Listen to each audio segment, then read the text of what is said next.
Welcome into Soda City Living. If you're looking for your next page turner, we have got some great ideas for you from a Midlands-based author. Teresa, thank you so much for being here. Thank you so much for the opportunity to be here. This is amazing. We're so excited to learn more about Winston's Book of Souls because I have heard great things. So tell us the genre of this book. Yes, it is what I call Southern suspense. It is very much a Southern book. It is set in North Florida during the 1960s, and I think the book grabs you from the beginning and it doesn't let you go.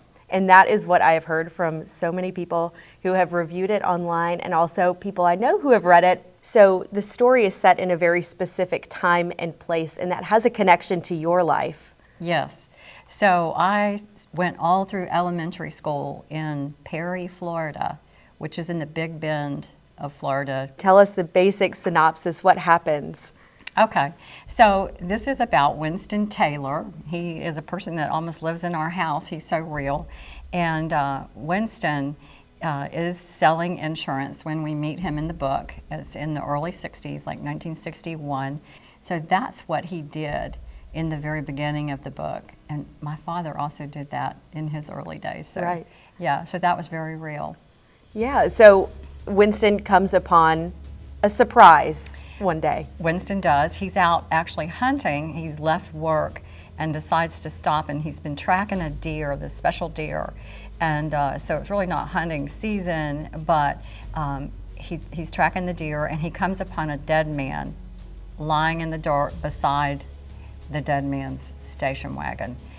And so he didn't know what to do with it. He was concerned about it. There were buzzards already circling and trying to come in on the body. So he decided that he would take it home to Pineville. So I lived in Perry, Florida. Pineville is what I call the town. And so it's very similar to that. So he's planning to do that. But when he looks at the identity of the man, he realizes that that man's very identity can incriminate him in things that he has done and can cause him to lose his job. And, you know, it would ruin his whole family. So he decided that he didn't kill the man, of course. He has no idea what's happened, but it looks like it was an accident, that he will get rid of the body, that the dead man just cannot be dead. So he takes the body and he dumps it in a wet sinkhole. And that starts the whole book of Winston living with the secret of what he's done and the shame, because he's not a bad man. But sometimes we're pushed as humans to do things that we would not normally do. And so that's what's happened to him. So we have him as a major character. We also have as a major character a black man whose name is Lewis Fisher that Winston meets later on.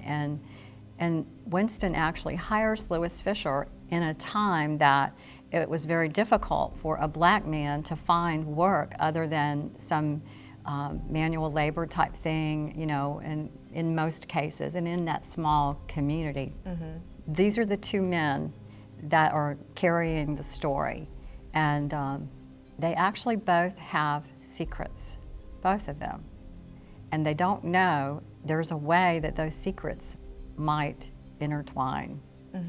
So this is what keeps you gripped. Right. Is the secrets. So your book has been on a couple lists already. So one of those was for a genre that you weren't really expecting.